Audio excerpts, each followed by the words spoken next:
हमें बस आपका आशीर्वाद चाहिए। रंजन बेटा, तेरे बाबूजी का चश्मा टूट गया है, आज नया बनवा कर ले आना। इन्हें अखबार पढ़ने में बहुत दिक्कत होती है। निर्मला जी ने अपने बेटे से कहा। ठीक है मम्मी, दे दो, समय मिलेगा तो बनवा लूँगा। और वो चश्मे का फ्रेम लेकर चला गया। निर्मला जी अपने पति और बेटे बहू के साथ एक फ्लैट में रहती हैं जो उन्हीं के नाम पर है। गांव की सारी जमीन जायदाद बेचकर दोनों ने यहाँ फ्लैट ले लिया है ताकि बुढ़ापे में अपने बच्चों के साथ रह सकें।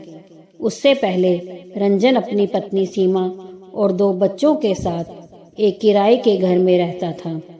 निर्मला जी को बच्चों के साथ रहना था और रंजन को अपने घर में रहना था, तो दोनों ने एक साथ एक छत के नीचे रहने का फैसला किया।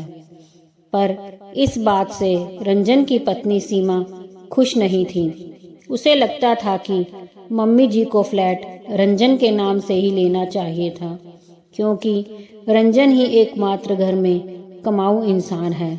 वो अपने परिवार के साथ अपने माता पिता का भी खर्चा उठा रहा है। रंजन अपने माता पिता की मन से सेवा करता था और सीमा उनका हर काम टालने की कोशिश करती थी।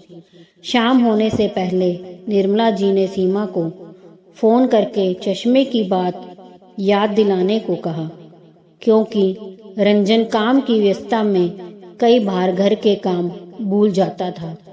ये सुनकर सीमा भड़क गई। मम्मी जी, पापा जी 1-2 दिन अखबार नहीं पढ़ेंगे तो कोई पहाड़ नहीं टूट जाएगा। वैसे भी सारा दिन टीवी चलता रहता है और टीवी की खबरों से मेरा दिमाग पक जाता है, और लाइट का बिल भी तो बहुत आता है। घर में जरा भी शांति नहीं रहती है। एक तो फ्लैट आपने हमारे नाम नहीं किया, फिर किस हक से आप हमसे हर काम के लिए बोल देते हो। सीमा के ताने सुनकर निर्मला जी की आंखें भर आई। वो चुपचाप अपने कमरे में आ गई। रंजन ऑफिस से आया तब भी बाहर नहीं आई। रंजन सीधा उनके कमरे में आया और उसने चश्मा अपने पिताजी को दे दिया, तो कैलाश जी की आंखें खुशी से चमक गई। तुझे याद था? तू चश्मा बनवा कर ले आया। हाँ पापा, मैं आप दोनों का काम कभी नहीं भूल सकता हूँ। आप भी तो मेरी छोटी से छोटी चीज याद रखते थे, कभी लाना नहीं भूलते थे। और रंजन ने अपने मम्मी पापा के पांव छू लिए। पापा, कल मुझे एक कंपनी में इंटरव्यू के लिए जाना है और अभी मैं रात को उसकी तैयारी करूँगा। मुझे आप दोनों का आशीर्वाद चाहिए, उसके बिना मुझे सफलता नहीं मिलेगी। बेटा, माता पिता का आशीर्वाद तो सदैव अपने बच्चों के साथ होता है। उनका तो रोम रोम अपने बच्चे को आशीर्वाद देता है। कभी कोई माता पिता अपने बच्चे का बुरा नहीं चाहते हैं, बस बच्चे ही उन्हें बोझ समझने लगते हैं। पापा, आप ये कैसी बातें कर रहे हो? मैंने कभी आपको बोझ नहीं समझा, बल्कि आपके आशीर्वाद से ही हम फल फूल रहे हैं। रंजन अपने कमरे में आता है और सीमा का मुंह फूला हुआ देखकर कुछ समझ नहीं पाता है। वो आश्चर्य से पूछता है कि क्या हुआ, इस तरह मुंह क्यों बना हुआ है? आपको अपने मम्मी पापा का तो हर काम याद रहता है, बस मेरा और बच्चों का काम ही भूल जाते हो। उनका काम तो कभी नहीं भूलते। सीमा, वो जरूरी काम था और तुम इस तरह शिकायत मत किया करो। मैं तो सबके ही काम करने की कोशिश करता हूँ। अब मुझे कल के इंटरव्यू की तैयारी करनी है। ये कहकर रंजन अपना लैपटॉप खोल लेता है और सीमा करवट लेकर सो जाती है। सुबह रंजन उठकर तैयार हो जाता है और अपनी मम्मी का इंतजार करता है, जो अभी तक भी मंदिर से नहीं आई थी। इंटरव्यू का समय निकल रहा है और आप हो कि जिद पर अड़े हो।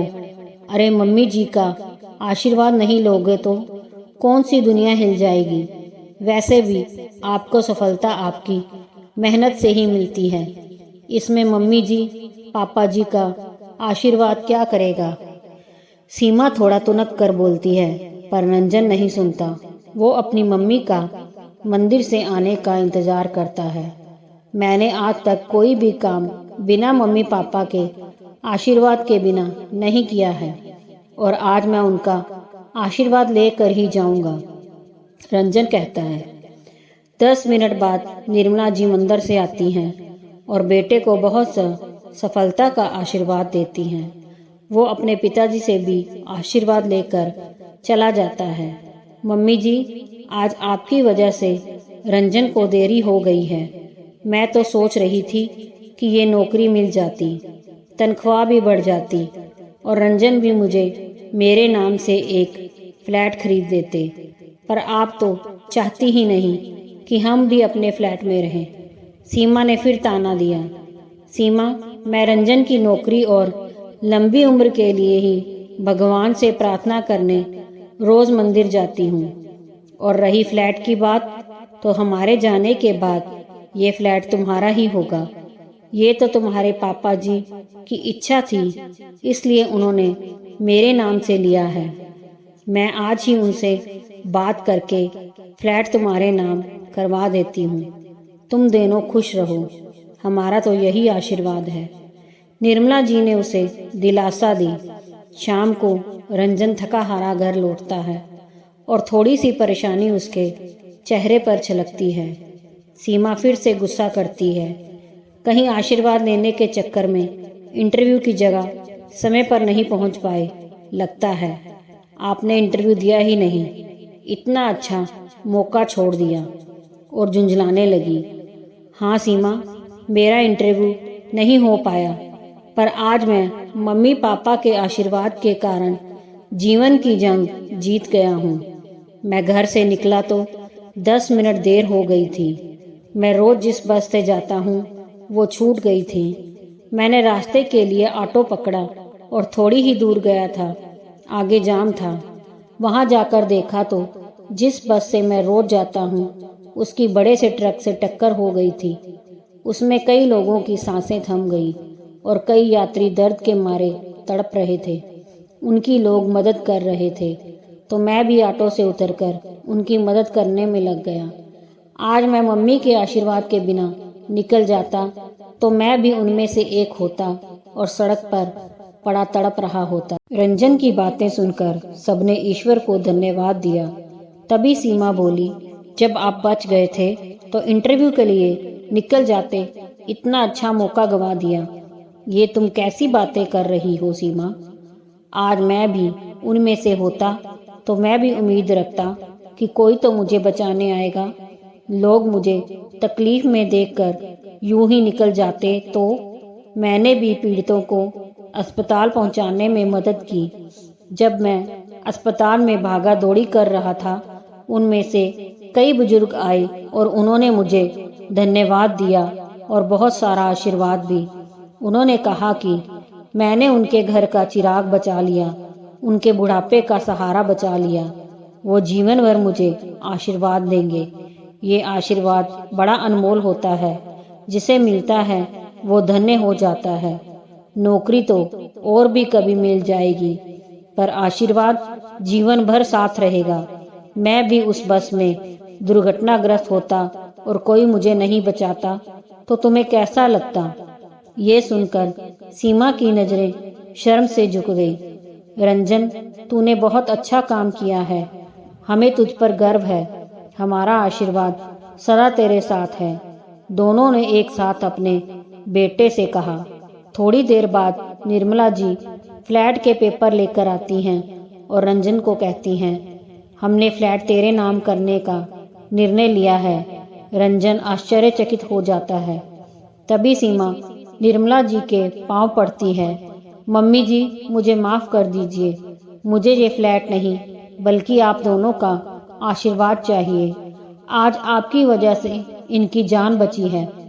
मैं ये क्यों भूल गई कि आपने तो इनको जन्म दिया है। आपके कारण इनके जीवन में कुछ गलत नहीं हो सकता है। आप मुझे माफ कर दीजिए। मैं अब तक के व्यवहार के लिए आपसे माफी मांगती हूँ। मैं अब आपसे कभी बुरा व्यवहार नहीं करूँगी। आप बस अपना आशीर्वाद हम पर बनाए रखें। निर्मला जी और कैलाश जी, दोनों अपने बहू बेटे को आशीर्वाद देते हैं और सीमा को माफ़ कर देते हैं। दोस्तों, अगर कहानी पसंद आई हो तो लाइक, सब्सक्राइब, शेयर ज़रूर कीजिए।